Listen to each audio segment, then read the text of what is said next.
What's going on, guys? Super Insane 18 here, and I know I just brought you a Kashtira deck profile, but that was before Photon Hypernova actually dropped and it wasn't tournament legal yet, so that build was based entirely on my own personal testing. But now that I've had a chance to play this at several tournaments and have done pretty well with it, I have made some changes and updated the list, so let's go ahead and show you guys the new build. So even though the build is updated, there are some things that are relatively just the same because, I mean, they're just standard for the deck, and that is going to be that we are still running 3 copies of Kashtira Unicorn. This is just the best starter. It is the 1-card combo, so you want to max out on it.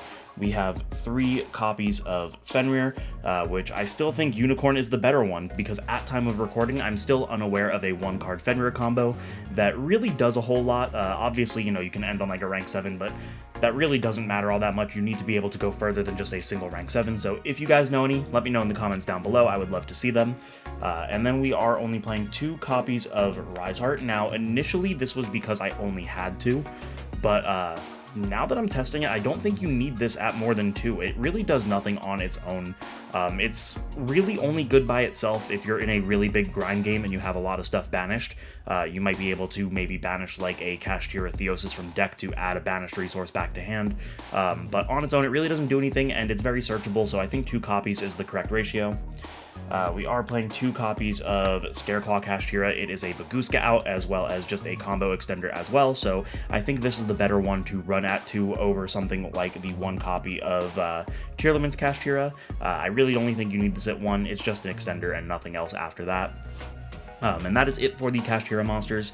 We are playing 2 copies of Lava Golem. Now, this is something that I didn't do in the previous build, but in testing, especially with the new ban list, Lava Golem is a very important card. Not only are you able to tribute things in the Kashtira matchup to, let's say, unlock your zones or get rid of a Riseheart, or if they make like a Zeus or something, you can just get rid of it. But for the new Tearlament's matchup as well, they end on a lot of times something like Winda and the Grapha fusion, which is very hard for this deck to out with only 1 summon. So being able to just tribute over both makes Lava Golem have a lot of utility, so it's just something that I feel like is necessary to play. It's really good. You don't need your normal summon in this deck, so you don't really lose anything from playing it. Then on to the hand traps, we still have 3 copies of Ash Blossom and 3 copies of Dimension Shifter.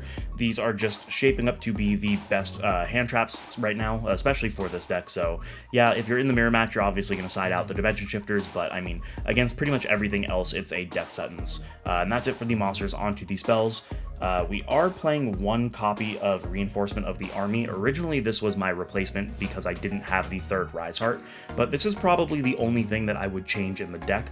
I side this out literally every game because I never need to just get another Riseheart, so I'm not quite sure what I would put in its place, but the Reinforcement of the Army is definitely the first card on the chopping block.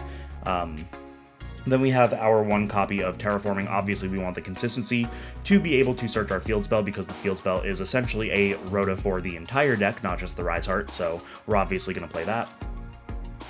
We are opting to main deck 3 copies of Book of Eclipse. This is because I believe that the Kashtira matchup is going to be very, very relevant. I think we're going to see a lot of mirror matches, so being able to turn the board face down, that way we don't have to deal with it, and then just Zeusing it away is very, very crucial.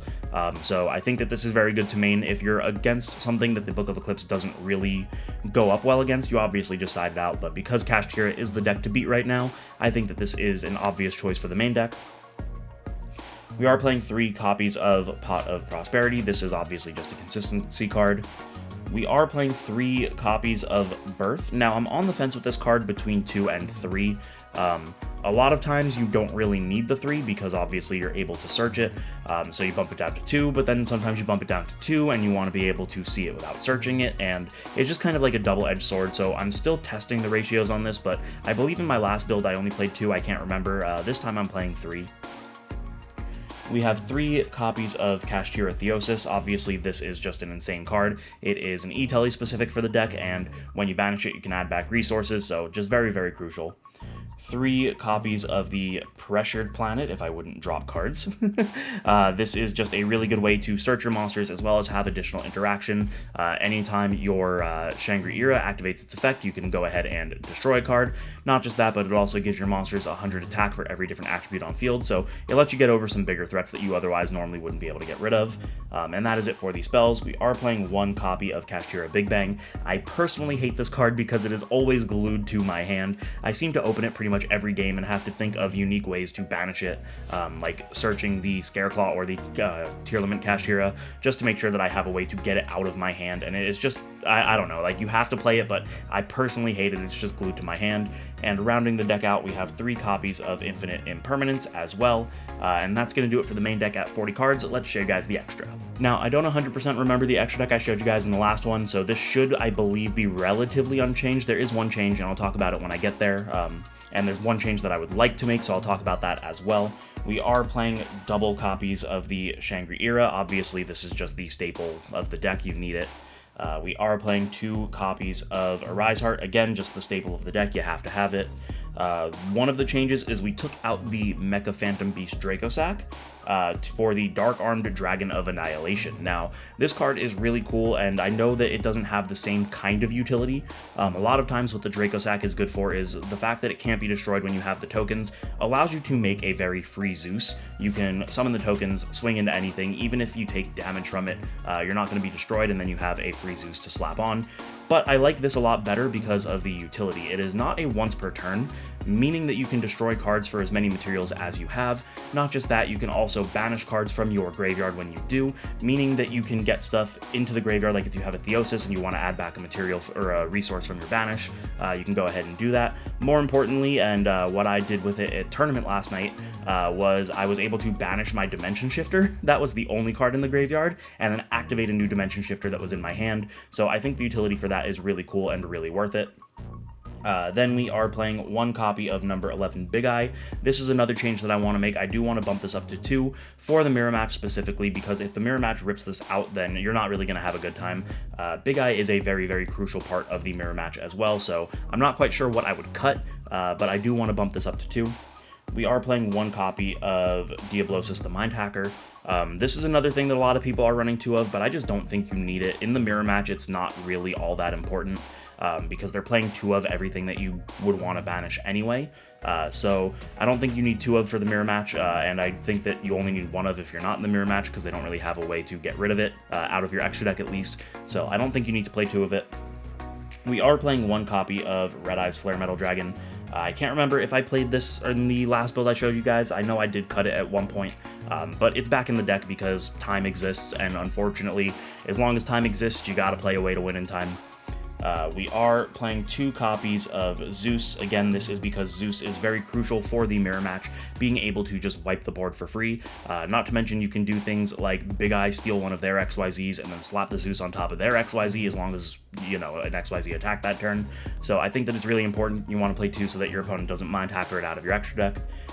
We are still playing the 1 copy of Baron de Flor, just for that combo that I showed you guys in the combo tutorial the other day. Not to mention the deck is very susceptible to Nibiru, so as long as you can put this out relatively quickly, you don't have to worry about Nibiru. Onto the links, we have 2 copies of Lingeribo. This is your out to the Ibly lock. Obviously, you want to play at least 1, that way you yourself can Ibly, as well as get out of the Ibly lock, but the reason you want to is for the Mind Hacker. Any card that is very, very crucial, you have to play 2 of these days because of Mind Hacker. The last thing you want to do is have your opponent Ibly you, and then look at your extra deck and rip out your only out to the Ibly. So yeah, you want to make sure that you have that as well. Then we are playing 1 copy of Donner. This is also somewhat of an Ibly out because you're able to link the Ibly and anything else, like maybe you have like a Rise Heart you can normal summon, or something that you can put on the field, an Ash Blossom, literally anything else that you have that you might need to out the Ibly. Not to mention, it is also a Baguska out if you're unable to get into your Scareclaw Kashtira.